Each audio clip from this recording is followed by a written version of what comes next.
sana po naman pag-isipan po ng local government units, wag po nating i-discriminate ang unvaccinated. Please lang. Ako po, si Fauci, Presida Rueda Acosta, nakikiusap, wag po natin i-discriminate ang unvaccinated. Wala pa pong mandate ang mandatory vaccination, wala pong batas. Kaya po, wag po natin silang i-deprive ng trabaho nila, parang awa nyo na. Sapagkat makakagawa po kayo ng paglabag sa karapatang pantao kapag ang mga unvaccinated ay i-discriminate nyo para lamang mapuwersa silang magpabakuna. Choice po yan. Ang katawang ito po ay bigay ng Diyos. Ang mga pagdidesisyon po talaga solamente ay ang taong may-ari ng katawan.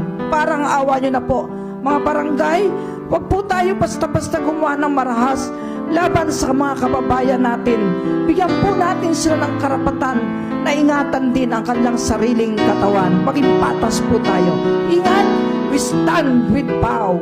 We stand with the Philippines. We stand with the Constitution and the law.